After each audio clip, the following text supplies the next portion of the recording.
On guns. My next guest has strong words for me. He says, I'm off the rails on guns in America. Ben Shapiro is editor-at-large at Breitbart.com and the author of Bullies, How the Left's Culture of Fear and Intimidation Silences Americans. So why am I off the rails, Mr. Shapiro? Honestly, Piers, you've kind of been a bully on this issue because what you do, and I've seen it repeatedly on your show, I watch your show, and I've seen it repeatedly, what you tend to do is you tend to demonize people who differ from you politically by standing on the graves of the children of Sandy Hook, saying they don't seem to care enough about the dead kids. If they cared more about the dead kids, they would agree with you on policy. I think we can have a rational political conversation about balancing rights and risks and rewards of all of these different policies, but I don't think that what we need to do is demonize people on the other side as being unfeeling about what happened in Sandy Hook. How dare you accuse me of standing on the graves of the children that died there? How dare you? I've seen you do it repeatedly, Piers. Like I say, how dare you? Well, I mean, you can keep saying that, but you've done it repeatedly. What you do, and I've seen you do it on the program, is you keep saying to folks that if they disagree with you politically, then somehow this is a violation of what happened in Sandy Hook. And you have yet, I'd really like to hear your policy prescriptions for what we should do about guns. Because you say that you respect the Second Amendment, and, you know, I brought this here for you so that you can read it. It's the Constitution. And I would really like for you to explain to me what you would do about guns that would have prevented what happened in Sandy Hook. If you want to do what you did in the UK, right, which is ban virtually all guns, that is at least a fair argument. And we can have a discussion about whether that's something that we ought to do or not. I've made it very clear what I want to do, which is exactly what Mark Kelly wants to do. And in fact, rather than address let's talk about that. Rather than address your comments to me about standing on the graves of children at Sandy Hook, you can address them to Mark Kelly, because he agrees with everything that I've been saying, because he feels the same way, as does his wife. They're gun owners.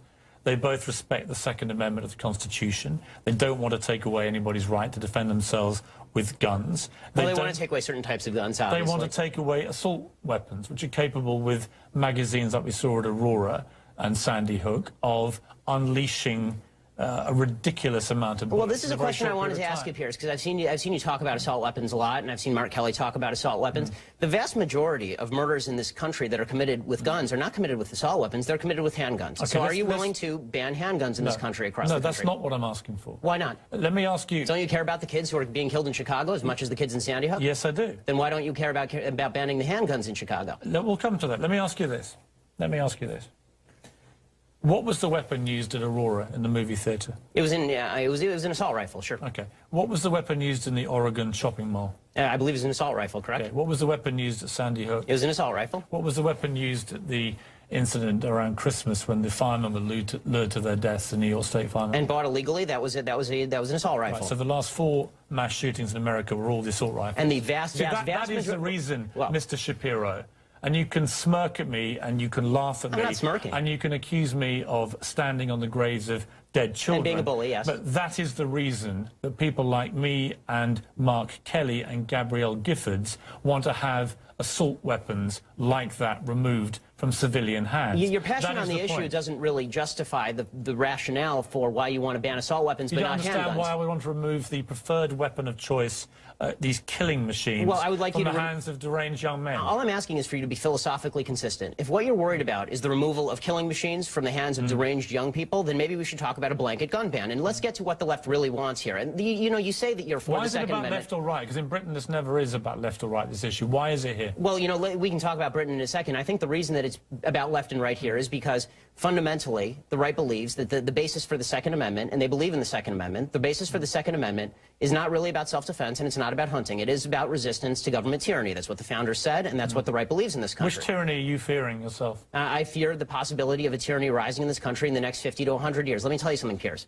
The fact that my grandparents and great-grandparents in Europe didn't fear that is why they are now ashes in Europe. So this kind of leftist revisionist history, where there's never any fear of democracy going usurpacious or tyrannical, is just that. It is fictitious. Just to clarify your position then, the answer to Sandy Hook, as it was to Aurora, as it was to Gabrielle Giffords, as it was to Columbine, Virginia Tech, is you do nothing. Is that your position? And that's not my position. What is your position? My position is that we have to calibrate laws that are designed to get guns out of the hands of bad people, and keep guns in the hands of good people who want to buy them. This idea of more guns versus less guns. How do you do that? Well, I think one of the ways that you do that is by better screening for mental illness. I think that you do better background checks. Was Adam Lanza's mother a good person? I don't know whether she was a good person or a bad person. I know she was irresponsible with her guns. Has there been any evidence to suggest she was not a good person? No, but there's been significant evidence to... So by your criteria, no, she would have been... Wait a minute. by your criteria of the good people should be allowed the guns and the bad people shouldn't, she would have been allowed the guns. She was an irresponsible person. She didn't keep her guns locked up. And that should be against the law. If you have a mentally ill person in your house, so then we're talking about laws that we can both agree on, Piers. I don't know why you're disagreeing with me on this. Then she becomes a bad person, does she? Well, no, it's not a matter of morally good versus morally bad. You set the criteria, good and bad. So is she good or bad? You're right, Piers. I should have said responsible versus irresponsible. That's correct. Okay, so she goes from good to bad. No, she goes from responsible to irresponsible. Let's take a break. Let's come back and talk more about this because we don't agree.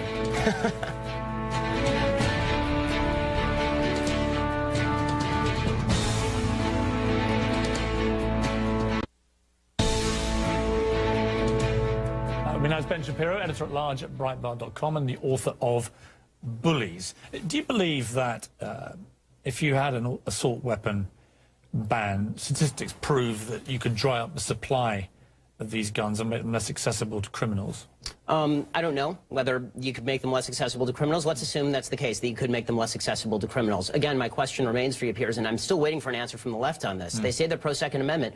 Why don't you want to ban handguns? If you really want to solve the quote-unquote gun violence problem in America, go after all the guns. Why just stop yourself at assault rifles? Because I believe and respect an American's right under the Second Amendment of the Constitution that you kindly brought in to defend themselves with a handgun or a pistol. What I don't understand... But most of the murders are committed with those weapons. What I don't... Well, as we just established, because I talked you through them, the last 4 mass shootings in America... Adam Lanza had 2 pistols on him. Well, he didn't just have an assault rifle. If he hadn't had the assault rifle... He didn't use them, as you know. And if he hadn't had the assault rifle, he wouldn't have used them? Explain to me this. I can't buy this. This is 6 packets of Sudafed. They're one of the many companies that make this particular ingredient, which you can't buy legally in America. There we are, 6 packets. That is illegal for me to buy in that quantity in Walmart, say. But I can buy an AR-15 military-style assault rifle. I can then, as we saw with Holmes, the shooter in Aurora, go and get 6,000 rounds of ammunition from the internet, and I can go and blow up a movie theatre. Do you think that's right? Well, we can talk drug laws another time, but I think that the question is... Does that make sense to you? No, I think what would make sense is laws that are calibrated to solve the problem. So if you think that the problem is only assault rifles... Which guns would you remove? I think the ones that have largely been removed from the market, fully automatic weapons, would be a good start. I think that... You wouldn't remove any semi-automatics at all? No, because semi-automatic just means that when you pull the trigger once, 1 bullet comes out. Do you understand how basic revolvers are essentially... Do you understand how an AR-15 performs when it's been modified and has a magazine with... I do. I saw it in the North Hollywood shootout. And you know what? It was illegal to do that, and people did it anyway. We have 12 million illegal immigrants in this country. We're not able to stop people from coming illegally into this country over the southern border into places like California, where I live normally. I think you'd be very hard-pressed to stop guns from coming across that border illegally as well. I mean, California has some of the strictest gun laws in the nation. Would you want every American to have an AR-15? No, not every American. Who would you stop? I would stop anyone with a criminal background. I would stop anybody with a history of mental illness. And I would stop, and I would ask, and not ask, I would require that people who have somebody who has a criminal background or a history of mental illness in the household keep that gun locked up and safe. What about the background checks? 40% of all gun sales in America now, gun trades, are not covered by background checks. I believe in background checks. For everybody? For everybody. So there should be a database, a national register? If it's not public. I don't like what happened with the Journal News putting out gun permits, which allows criminals to target particular homes. When the NRA came out today after their meeting with the White House and just said we're just not prepared to entertain effectively any kind of new gun restrictions. What do you think of that? What's astonishing to me is the left's attack on the NRA, because the NRA is, they don't receive a dime of public dollars. They're an interest group. I don't see, it's funny, the left, they like to talk also about violent video games, for example. Stop framing it as left or right? Because I don't have a horse in the race. I'm going to vote either way. Come on, Piers. You tend to be more to the left. I mean, I'll understand. The NRA, as you know, are a very active and well-funded and powerful body. And what they do... Why are you asking? I just want to finish the point. This is very quick, I promise. The point that I'm making is this. There's been a lot of talk by a lot of people about video game violence. I haven't seen David Gregory interviewing the head of the ACLU and saying it's your broad interpretation of the First Amendment that's responsible for this. But people are bringing on the NRA and saying it's your broad interpretation of the Second Amendment that's responsible for this. They're an interest group. If you want legislation passed, talk to legislators. Don't go to the NRA, which is representing its membership. Here's what the NRA and people like Alex Jones and others do. Don't let me in with Alex Jones. Fine. After each of these massacres, they come out, all the gun rights supporters come out very strongly and very vociferously, and they're very powerful. And they basically instill fear. They say if everyone in the movie theatre... If everyone in the movie theatre had been armed, if everyone at the school had been armed, it wouldn't have happened. And here's what happens. gun sales and ammunition sales rocket, as we've seen in the last 3 weeks. Oh, don't pass the buck, Piers. I mean, the truth is that the reason the reason that people are buying a lot of guns right now, Piers, is because people on the left are talking very much about banning guns. And so a lot of people are saying, if I'm not going to have the right to purchase a weapon of my choosing in 2 months, I'm going to go and buy it now. This is very clearly what's going on. Why did Ronald Reagan want these assault weapons removed? You know, I don't know why Ronald Reagan wanted these assault weapons removed. You like Reagan, right? I like Reagan in a lot of ways. He's not a god. I don't agree with him on everything. Did you agree with him? He also believed in the weapons? progressive tax rate. I don't believe in that. Did you agree with him about assault weapons? If I'll believe what you're saying, sure. I don't believe. I don't. Do you know I what his position on assault weapons was? I don't know what his position on assault weapons was. Why don't you tell me? Well, let me read the letter in full. This was a letter that he penned along with Presidents Ford and Carter in 1994 to Congress. While we recognise that assault weapon legislation will not stop all assault weapon crime, statistics prove that we can dry up the supply of these guns, making them less accessible to criminals. We urge you to listen to the American public and to the law enforcement community in support of ban on the further manufacture of these weapons. That was Ronald Reagan. Okay, so? I mean, I can disagree with Ronald Reagan. You keep framing this as a left-right debate. No, I mean, I'm putting it to you. How is this a left-right? One of the great right-wing presidents of modern times agreed with me. So? So it's not left or right, is it? No, I mean, unless you deliberately frame it that way. Okay, Piers. In the way that the NRA through the 80s and 90s and this last Piers, decade avoiding the breakdown of left and right have deliberately here tried to frame this as a left-wing attack on the American Constitution and the Second Amendment. Exactly what you've tried to do. You come in, you brandish your little book as if I don't know what's in there. My little book, that's the Constitution of the United States, our founding document, I know Piers. what's in your Constitution. Do you really? I've been debating this for a very long time. Then you should read the Second Amendment again. I know the Second Amendment. What I haven't heard is one coherent reason why any civilian in America needs an AR-15 military-style assault weapon. Tell me why you need one. I told you why the general population of America, law-abiding citizens, why do they need those weapons? They need them for the prospective possibility of resistance to tyranny, which is not a concern today. It may not be a concern tomorrow. Who are you expecting the tyranny to come from? It could come from the United States because governments have gone tyrannical before. Do you understand how absurd you sound? Here's where you go into the absurd and the bullying. You're absurd. You're stupid. I understand that. I'm not the one that came in here and accused you of standing on the graves of dead children. Because you're the one who's doing that. Bullying. Punching back twice as hard. Bullying. You know what I call it? Punching back twice as hard in the words of President Obama. That's what I call bullying. And this is astonishing. What's astonishing What's astonishing about it is that for weeks now, you have been saying that anybody who disagrees with your position is absurd, idiotic, and doesn't care about the dead kids in Sandy Hook. And then when I say that that's a bully tactic, you turn around and say, I'm bullying you for saying that. It's absurd. It's ridiculous. Let me ask you again.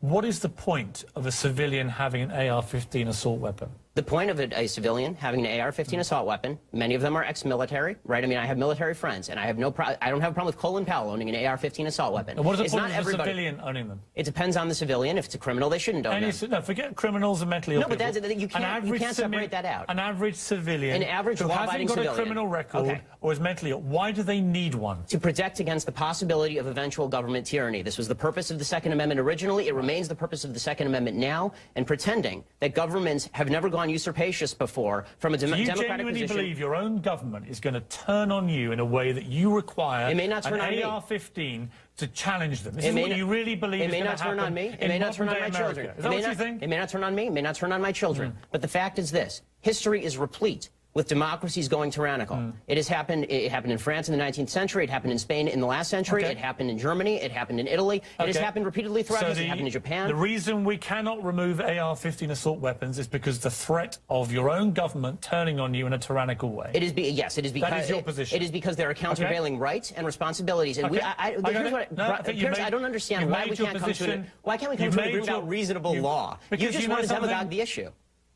You have made your point crystal clear. People aren't stupid. They can make up their own minds. Ben Shapiro. By standing on the graves of the children of Sandy Hook, saying they don't seem to care enough about the dead kids. If they cared more about the dead kids, they would agree with you on policy. I think we can have a rational political conversation about balancing rights and risks and rewards of all of these different policies. But I don't think that what we need to do is demonize people on the other side as being unfeeling about what happened in Sandy Hook. How dare you accuse me of standing on the graves of the children that died there? How dare you? I've seen you do it repeatedly, Piers. Like I say, how dare you? Well, I mean, you can keep saying that, but you've done it repeatedly. What you do, and I've seen you do it on the program, is you keep saying to folks that if they disagree with you politically, then somehow this is a violation of what happened in Sandy Hook. And you have yet, I'd really like to hear your policy prescriptions for what we should do about guns. Because you say that you respect the Second Amendment, and, you know, I brought this here for you. On guns. My next guest has strong words for me. He says, I'm off the rails on guns in America. Ben Shapiro is editor-at-large at Breitbart.com and the author of Bullies, How the Left's Culture of Fear and Intimidation Silences Americans. So why am I off the rails, Mr. Shapiro? Honestly, Piers, you've kind of been a bully on this issue because what you do, and I've seen it repeatedly on your show, I watch your show, and I've seen it repeatedly, what you tend to do is you tend to demonize people who differ from you politically so that you can read it. It's the Constitution.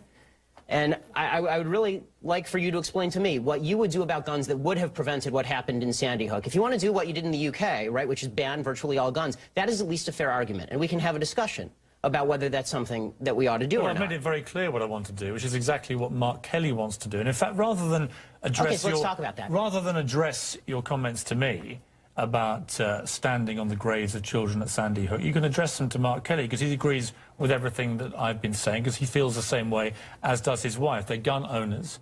They both respect the Second Amendment of the Constitution. They don't want to take away anybody's right to defend themselves with guns. Well, they want to take away certain types of guns, obviously. They want to take away assault weapons, which are capable with magazines.